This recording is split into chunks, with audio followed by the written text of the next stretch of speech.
Hello. I thought it would be fun, well, at least interesting to react to some of the comments I receive on TikTok. I'm going to do this over some old stream gameplay. I guess it's a bit like a gameplay commentary. Kind of throws me back to the Call of Duty days. But essentially, if you don't know, I started uploading GeoGuessr content to TikTok a few weeks ago as a way to kind of grow my stream. You'll often find that this is kind of the advice given if you want to grow your Twitch outside of the platform because it's not very good for discovery. And it's done particularly well. I've got I think over about 17 million views at this point, plenty of followers and all the rest of it. And obviously a byproduct to that is a lot of comments on the videos. I think the majority of people that watch the videos have never actually seen GeoGuessr before. They don't know what it is or how it necessarily works, which kind of leaves room for some interesting comments to be made on the videos. I will say that the vast majority of them are very positive, they're very sweet, they're very nice, and I thank everyone who takes the time out to go write a message of support or something they think is funny or whatever it might be. There are a decent percentage of interesting comments, shall we say, that may be a little bit more negative or just kind of have some misunderstanding about what they're watching. The three most common types of comments I get are one being, how do you do it? You know, what makes you good at the game sort of thing.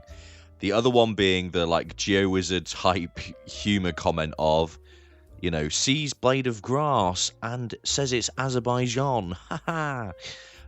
You get a lot of those, and I don't think, if I recall correctly, a single one of them has ever been funny. But, there you go. Whatever floats your boat.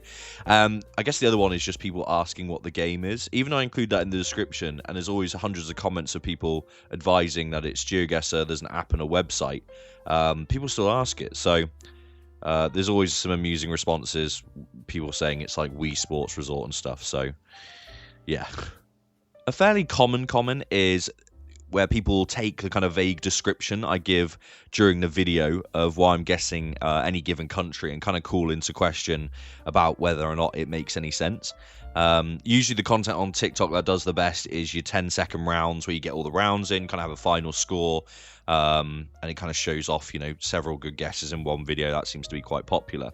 So you tend to see these comments a lot on those because I'm trying to explain my thought process when I'm doing 10-second rounds, which isn't as you can't really fit that much description into why you picked somewhere.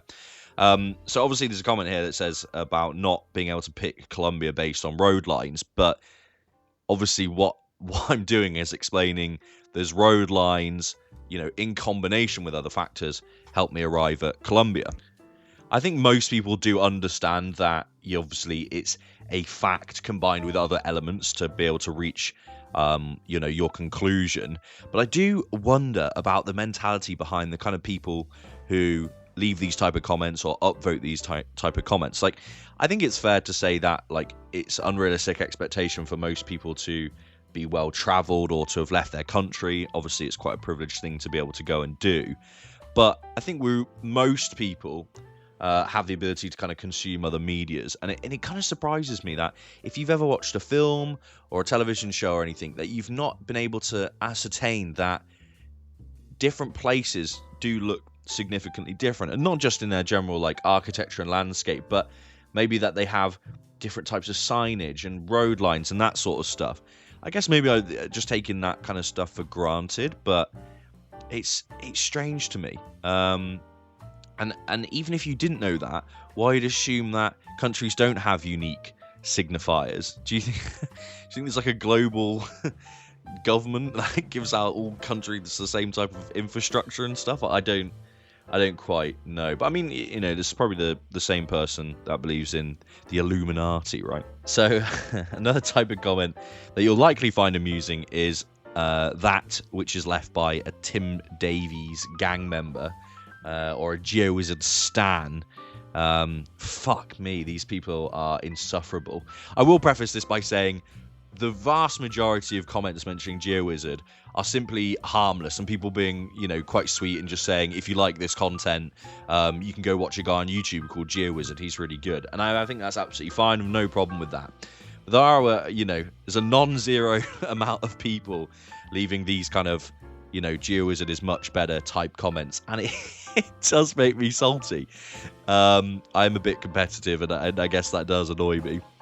But in all honesty, Tom is better than me at GeoGuess. I think his overall knowledge is better. He currently has, currently I have no scores that are better than him.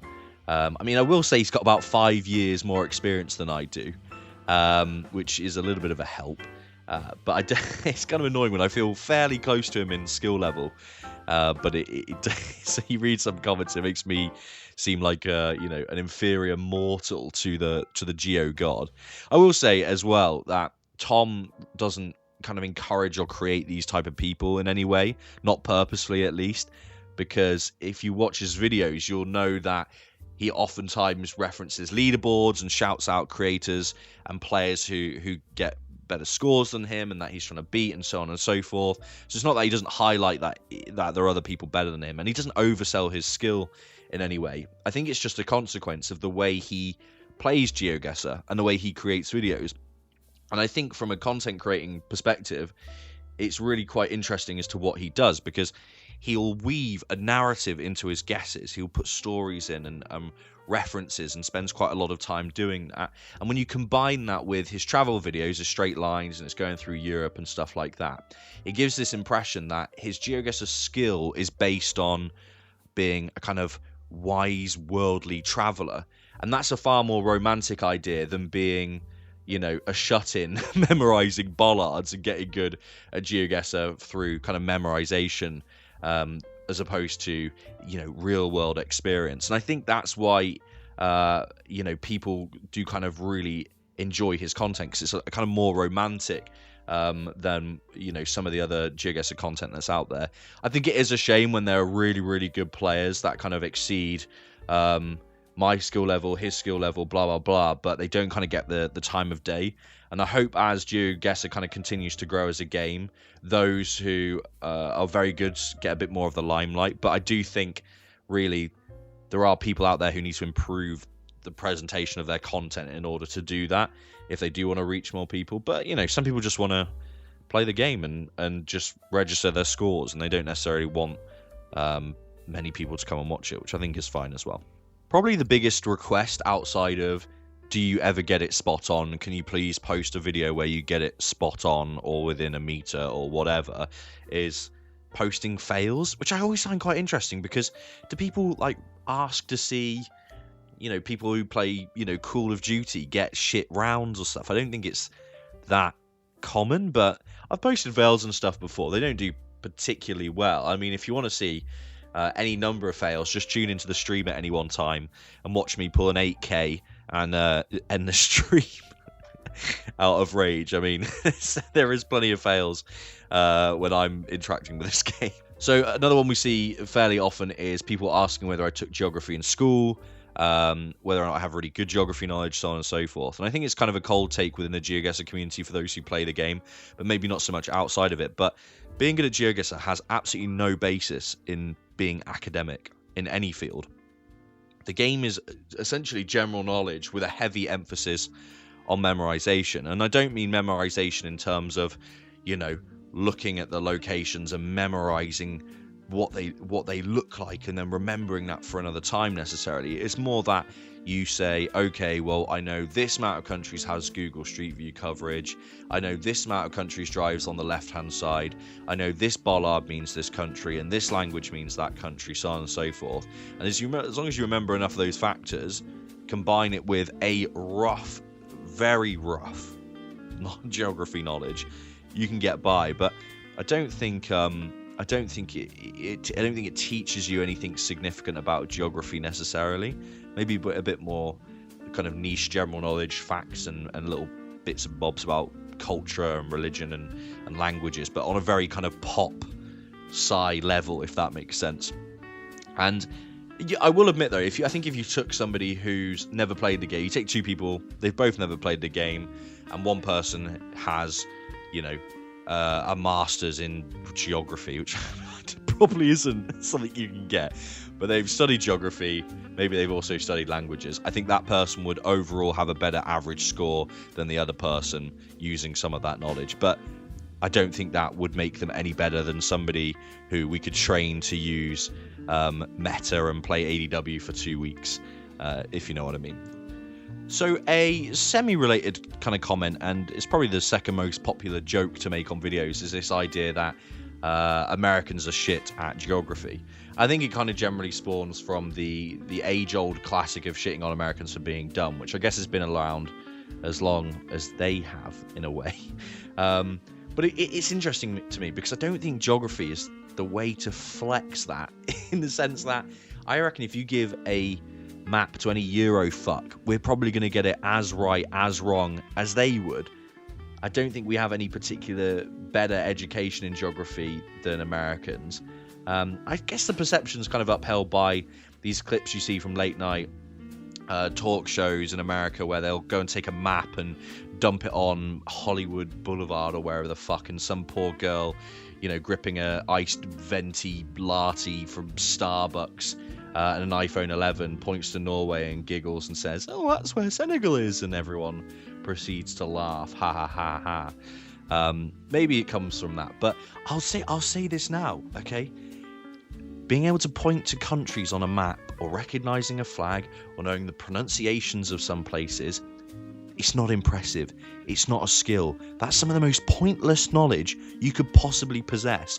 That's about as good as being able to recite scenes from The Office on Netflix because you've been on a 12-hour depression binge of the 3rd series for the 18th time. If you find yourself thinking you're superior in any way for being able to point out Turkmenistan or whatever on a map, check yourself, okay? Because it ain't a good look. Now, when it comes to shitting on me for not knowing it, or not knowing a flag, do you know what? I'll give you that, because I play map game for hours every week, and I'm pretty bad at that. So fair enough, I should know better. But your average person, who fucking cares? So probably the biggest downside to sharing GeoGuessr content to an audience who don't play GeoGuessr content, and a younger audience that seems to come along with TikTok, is the myriad and constant cheating accusations, even on videos where your score is relatively bad compared to some, like, you know, some of the better players. It's very frustrating, and I never think I respected YouTubers and Twitch streamers and content creators enough when they said you can read 100 comments and they can all be positive, but you read one bad one and that's what sticks with you. Even if it's the first comment you read, that's what you'll remember. And it is quite frustrating to see, you know, a comment actually get thousands of upvotes that will say something like, you know, the people who believe this, clown emoji, or bro, that's cap, and they actually go and spend the time putting a little blue cap emoji on there. Fuck me, it's kind of cringe, but at the same time, those kind of comments do really, really well, and there's enough of them on each video that it is a little bit infuriating. So I try to avoid the comments more these days, and I kind of started going through the process of just deleting them when I see them, for the most part, because I think there's this process of like poisoning the well, where you'll get somebody who will engage with the video, they'll watch it, maybe they're a little bit confused, they're not quite sure what game I'm playing or what they just watched, and it seems maybe a little bit unbelievable to them, so they go to the comments for a bit more context and maybe an explanation or something, and one of the like third most upvoted comments is, you know, that he's cheating or whatever. I think that can turn people off, and actually you know, somebody who might otherwise follow might go, oh yeah, of course he's cheating, nobody could do that.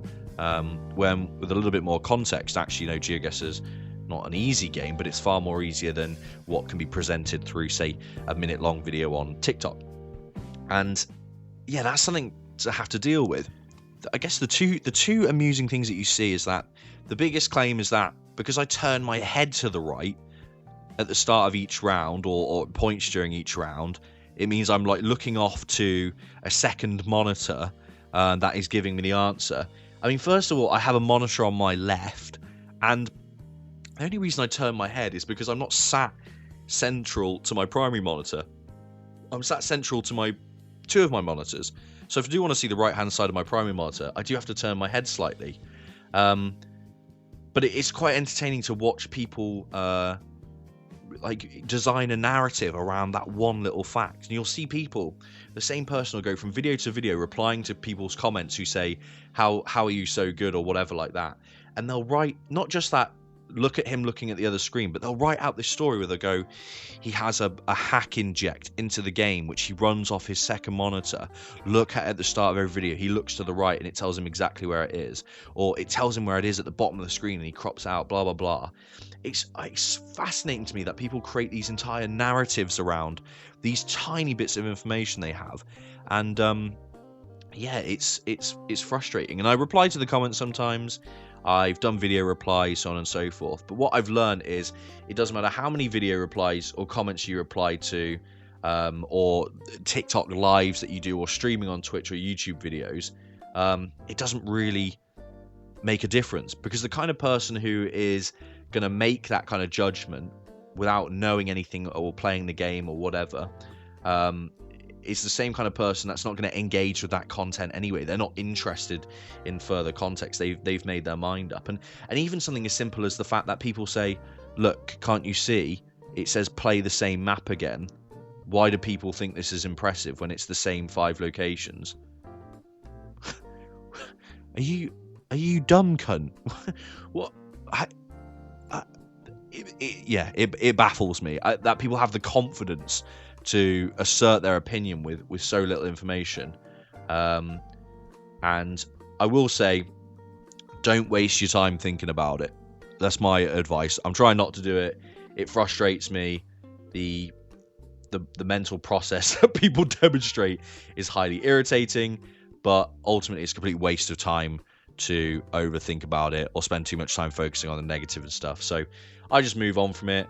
I tactically make response videos and reply comments to where I think it might have the best impact, but for the most part, I delete them and block those kind of people because, fuck them. So the last comment I wanted to highlight was something that's not exclusive to GeoGuessr by any stretch of the imagination, and not something that's particularly common on any of the videos, but just something I wanted to talk about regardless, which is this idea that playing GeoGuessr or any given game is pointless, or it doesn't give you anything. And I think, this comment says it all. What do you get from this? Or why don't you go outside? Or this is pointless. Okay, what do you want for this, or whatever? And it's interesting. I think I want to highlight this because even on a game like GeoGuessr, which has this like perceived educational bend, right? People perceive it as being like, related to geography and general knowledge and blah blah blah, and it's like learning about the world. Even with a game like that's not just shooting people or whatever in Call of Duty, even that gets these types of comments. And it does kind of remind me of a clip I saw recently from Logan Paul's podcast, in which he's discussing with a friend about video games. I think Logan says something along the lines of, I don't understand video games, I don't get the point, you should be putting your time into something more productive. And I think this is a kind of argumentation you find held up by certain people. They tend to be of an older generation, and it can be quite particularly frustrating, I guess, to argue against and to have to engage with. Maybe you've had it from a parent, maybe you've had it from a friend, or whatever, and it fucks me off. And I think there's a trap that we often fall into in trying to justify our hobbies, especially when it relates to gaming, right? And sometimes I've seen people make the arguments, they say, well, actually gamers have better reaction times and they're better at memory tests and stuff like this. But who fucking cares? Like, you shouldn't reference any of that when making this argument, because really something that brings you joy and happiness and fulfillment in your life, and as long as you're interacting with that medium in a healthy manner, it doesn't have to bring you anything. It doesn't have to give you improvements in any area. You can simply do something because you enjoy it. There's nothing wrong with it. And the kind of people that make these comments don't even live up to their own standard, right? Because these people have watched sports before, or a television program, or a film, or listen to music. None of these activities do anything for you in any significant manner. They're all technically wastes of time compared to getting fit or making money or whatever that pursuit might be that you're looking for. At the end of the day, all I'm trying to say is that if somebody tries to call you out on this shit for enjoying what you want to enjoy, tell them to fuck off, because it's ultimately hypocritical, and you should be exploring and engaging with hobbies and pursuits that you find enjoyable and that bring you happiness. Doesn't matter how sad or degenerate or weird or whatever people think it is, just do it. And if it makes you happy, it makes you happy. But don't play GeoGuessr, because it's fucking terrible and it's a hole that you'll never get out of.